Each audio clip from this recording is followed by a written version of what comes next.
Na última segunda-feira, recebemos na TV Erechim o presidente do Sindlojas Alto Uruguai para falar sobre o comércio a nível local e também sobre a importância de alguns movimentos em prol do governo Bolsonaro. Acompanhe. Está aqui conosco hoje o presidente do Sindlojas Alto Uruguai, José Gelson Mioli. A gente vai falar um pouquinho do comércio que vem se recuperando depois de vários meses com abre e fecha, a pandemia que atrapalhou muitas vezes os negócios e agora começa a tomar um novo fôlego também com a mudança da estação.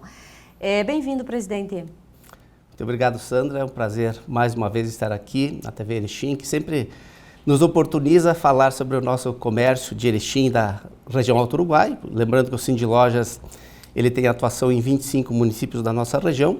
É um prazer estar aqui com você mais uma vez e os seus telespectadores. Muito obrigada. Presidente, depois de tanto abre e fecha, questões aí envolvendo negociações para que o comércio trabalhasse, as regras sanitárias impedindo que o comércio abrisse suas portas, agora a gente amenizou a pandemia e o comércio volta com força total. Provavelmente teremos um final de ano já com números melhores do que foi ano passado, se tudo continuar nessa onda que estamos vivendo. Perfeitamente, Sandra. Muito bem colocado. Nós tivemos lá atrás alguns períodos de fechamento, a meu ver, desnecessários, porque em nenhum momento se comprovou que fechando o comércio é um discurso já antigo, que a gente já vem batendo nessa tecla há muito tempo, né? Mas se comprovou que o comércio fosse gerador e transmissor do vírus, né? Então, nós, inclusive, num determinado momento, isso foi em março deste ano, o Sindlojas Alto Uruguai e mais outros 19 sindicatos patronais, entramos com uma ação na Justiça para que o comércio pudesse abrir suas portas, gerar empregos, renda, impostos para os entes, né, todos, que precisam apresentar para a sociedade os produtos e serviços que ela tanto precisa. O comércio com as portas fechadas não gera emprego, não gera renda, não gera impostos. Mas, infelizmente, nós tivemos o nosso pleito negado, né, por motivos bastante estranhos, né, mas, enfim, decisão que a gente acabou cumprindo. Mas, por outro lado, agora o comércio está com as portas abertas, o governo federal tem, através do PRONAMP, que só existia no setor agropecuário, né? Então, essa foi uma inovação muito grande do governo federal, porque o PRONAMP veio trazer créditos e benefícios para micro, para pequena, para média e para as grandes empresas, né? Algo que não existia até então. Então, isso foi um plus de aporte de capital no caixa das empresas fantástico. E nós estamos trabalhando agora com o comércio e Erechim tem uma particularidade, o nosso comércio os nossos horários de funcionamento são muito amplos. Nós não temos, Sandra e telespectadores, municípios do Rio Grande do Sul com um comércio que tenha maior horário que o comércio de Erechim. Nossa, isso eu posso afirmar, sim, exatamente. Então, nosso comércio tem um horário amplo de atendimento, a economia está voltando a girar, o governo federal tem feito a sua parte muito bem, né? Não somente com o auxílio emergencial, que parte desse auxílio emergencial é gasto também no comércio, mas como já citei anteriormente, no PRONAMP, que é algo que não existia para o comércio, sim, somente para o setor agropecuário. Então, isso fomentou muito, né, as empresas, colocou recursos no consumidor e ele vem, então, fazendo os seus investimentos, gastando esse dinheiro e isso gera a economia de uma forma bastante saudável no momento que todos nós precisamos, porque o mundo todo passou por essa dificuldade, né?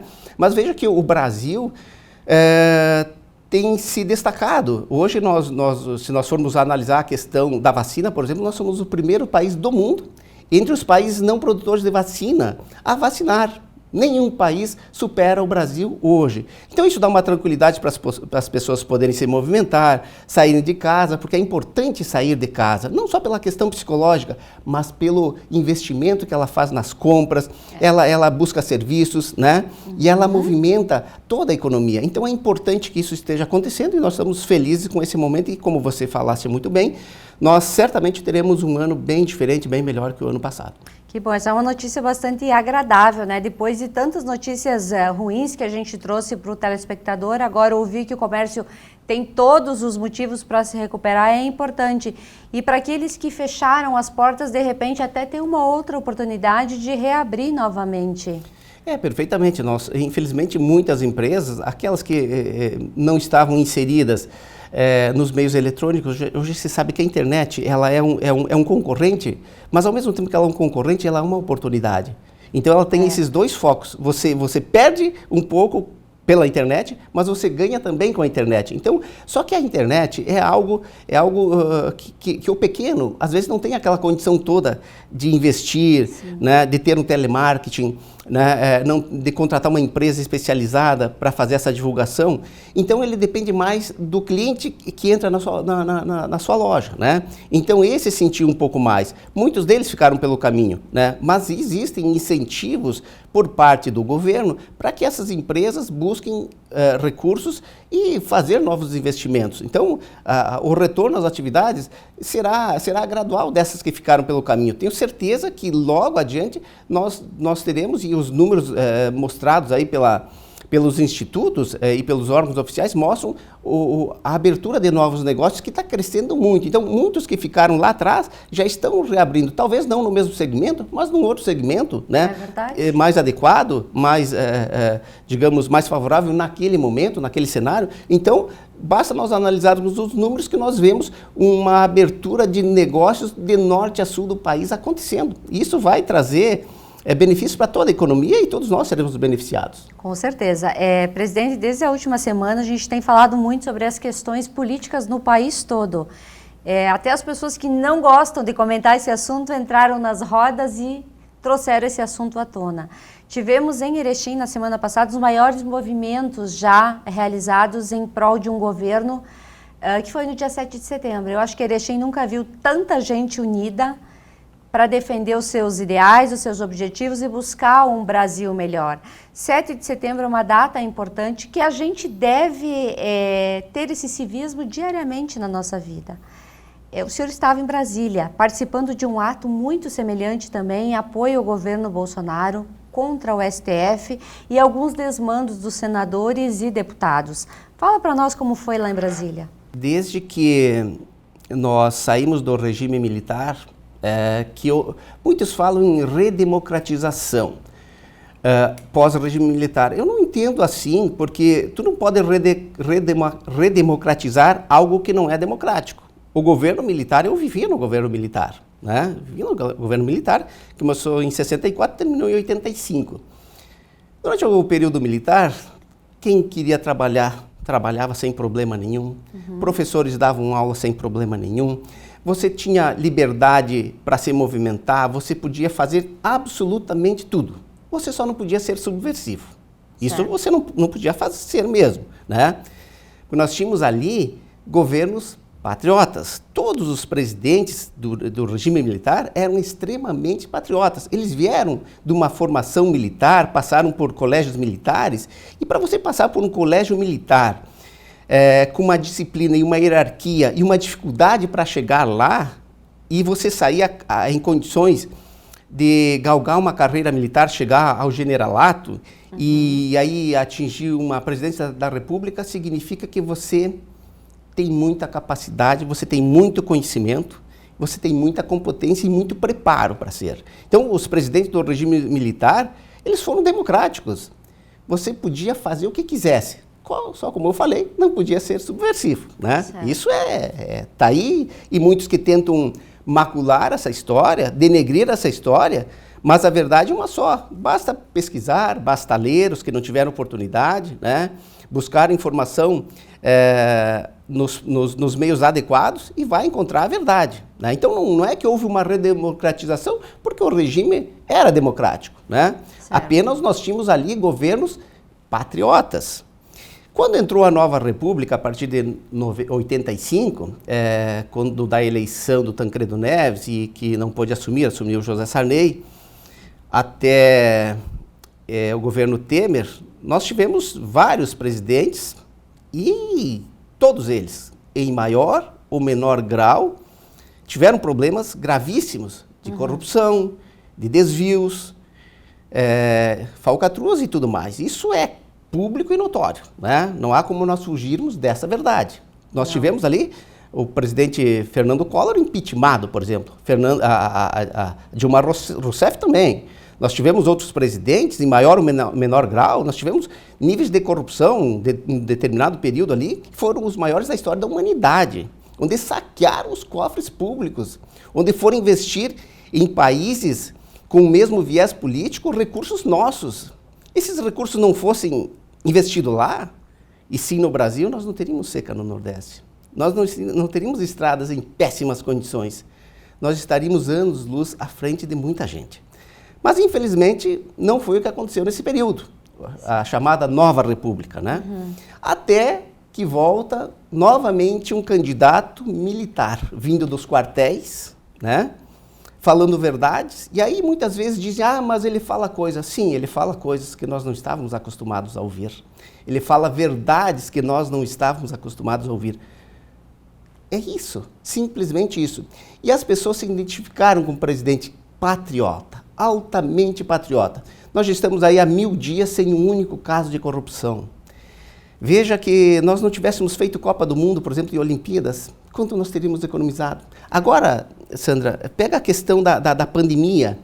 Os recursos que foram distribuídos para estados e municípios não tivesse ocorrido a pandemia e sido investido em infraestrutura. O quão na frente nós estaríamos. Então, um governo que veio, se identificou com o povo, porque é um governo honesto. Muitos podem não gostar, e quem não vai gostar são aqueles que estavam acostumados com os arranjos políticos, né? A distribuição de verbas, a venda de cargos, o que não acontece mais.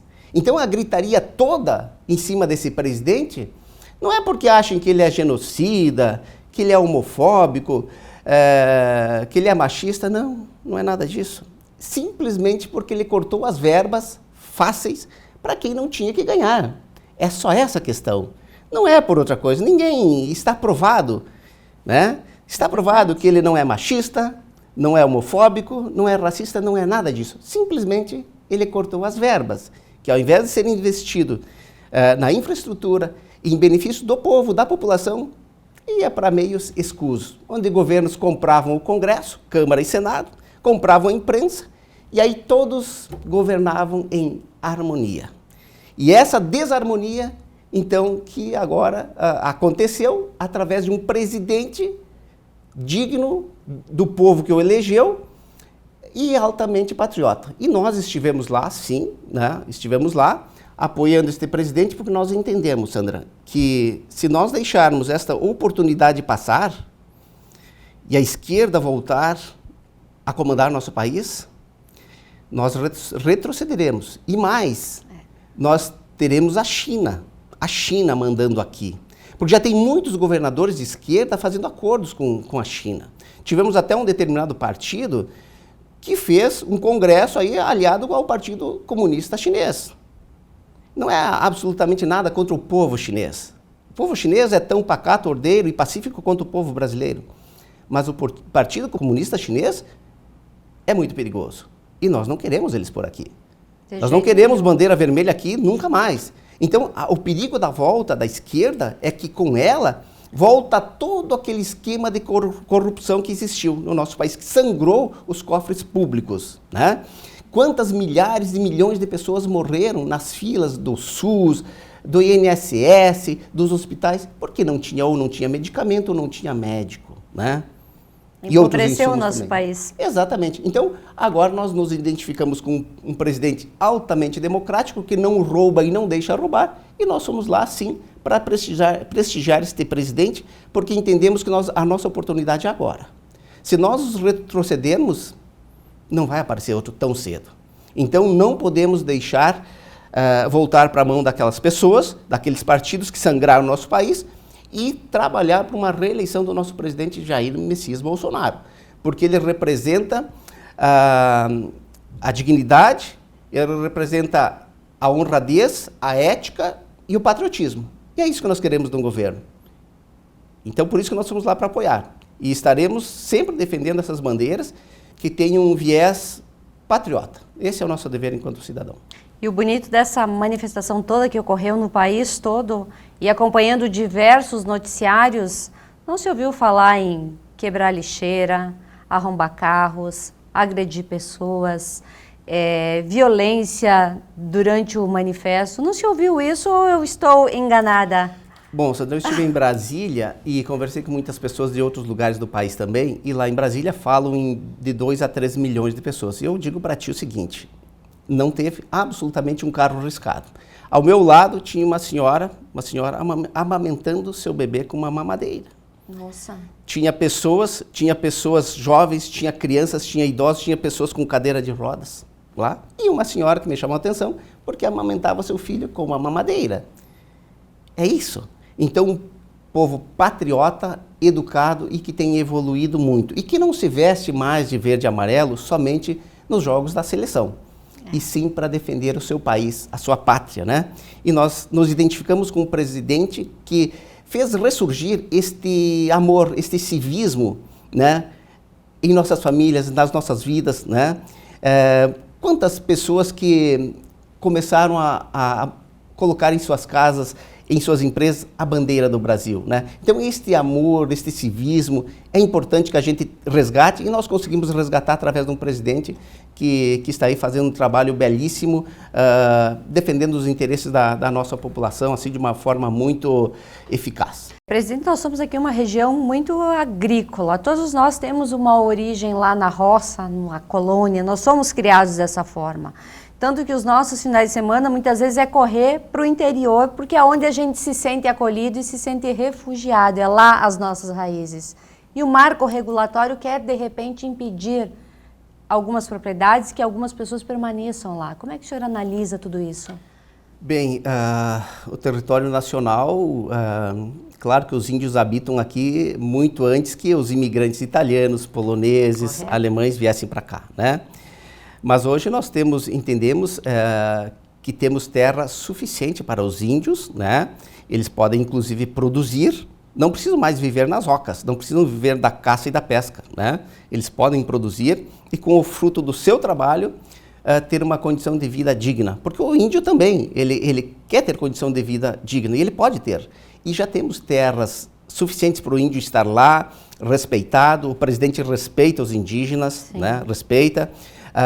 Só entendo que demarcações excessivas, tirando da propriedade famílias que estão aqui há 60, 70, 100 anos, não é justo, né? Não. Então, entendemos que o Supremo Tribunal Federal tem que ter muita calma nesse momento para não trazer para nós uma convulsão social muito grande e inviabilizar o agronegócio. Porque se esse marco regulatório tiver viés político, ideológico, nós comprometemos todo o nosso agronegócio. Então, nós estamos num momento crucial e esperamos o bom senso dos ministros, porque entendemos que as famílias que estão aí, já há gerações, devem permanecer, pois estão lá produzindo. Têm documentos, estão pagando seus impostos e não podem sair de lá de forma alguma. Então, que o Supremo Tribunal Federal tenha toda a serenidade e a responsabilidade quando for tratar desse assunto. Nós não podemos comprometer todo o agronegócio, porque isso é segurança alimentar acima de tudo. Com certeza. E o Brasil hoje, um dos maiores produtores de alimento do mundo, em cima do agronegócio. Isso que você falou, desde a pequena, média, a grande propriedade, mas eles estão ali produzindo. Nós viemos do campo, né? Trouxemos o campo para a cidade, sabemos a importância que o campo tem. Então, muita calma nessa hora, esperamos que o Supremo tenha a serenidade necessária para trabalhar esse assunto. Já foi votado que não teremos o voto impresso. Essa é uma questão que ainda nos incomoda muito, é um direito que nós temos de saber, ter uma comprovação de quem nós votamos, se o nosso voto realmente foi computado. Essa também foi uma demanda bastante importante que as pessoas reivindicaram no dia 7 de setembro. Exatamente, Sandra. O porquê que o Tribunal Superior Eleitoral não quer o voto impresso? O porquê? É caro? Não, acho que não seria esse o motivo, porque senão, se a questão fosse financeira, os ministros não estariam lá com lagostas, com vinhos importados. Jantares de R$1.000. Jantares de R$1.000, vinhos 5 ou 6 prêmios internacionais, que eu não sei nem se no Rio Grande do Sul nós temos esse vinho, que atenda ao paladar né, exigente desses ministros. Então a questão não é financeira. Tem muita coisa por trás disso. E nós sabemos que as urnas são violáveis, sim. Elas são violáveis, aliás, elas já foram violadas. E muitas vezes. Então nós queremos uma votação que seja confiável e a contagem seja pública. Eu não posso sair desta sala e ali atrás com uma caixinha e voltar aqui e apresentar o resultado. Não. Nós queremos uma contagem pública. E as urnas são violáveis, já foram violadas e nós não queremos que a esquerda volte em cima de uma fraude nas eleições. Não é que o Bolsonaro quer fraudar a eleição, não. Ele não quer, ele quer justamente o contrário. Né? Ele não quer dar golpe em cima de uma eleição que eventualmente ele não tenha ganho. Não, ele só quer a transparência nos votos. E nós sabemos, já foi provado, né? Técnicos de TI já entraram lá, já invadiram, já permaneceram, já moraram lá dentro das urnas por diversos meses. O que falta? Então, para que o voto seja auditável? Significa que tem alguém mal intencionado nessa história. Alguém está mal intencionado. E nós queremos trazer essa votação à luz da sociedade, né? É bem simples, mais nada do que isso. O Congresso e o STF têm condições de impedir o governo, a partir de agora, de governar? Bom, pelo que nós entendemos, temos ouvido o acordo que foi feito, em que o presidente Jair Bolsonaro não recuou. Ele simplesmente não fez o que muitos achavam que ele fosse fazer. Muitos falavam que ele iria dar o golpe, mas como dar o golpe em si mesmo? Ele já é o presidente da República, não tem como dar o golpe em si mesmo. Né? E o presidente, ele é um estadista. Quando esperavam que ele fosse chutar a barraca, como dizem, né? Não teve uma gota de sangue derramada, não teve um tiro que foi disparado. E o Supremo, pelo que nos parece, está voltando para o seu devido lugar. A sua casinha, da onde não deveria ter saído. O Supremo é para fazer o seu papel, julgar em cima da Constituição. E o Congresso, Câmara e Senado, deixaram o governo trabalhar.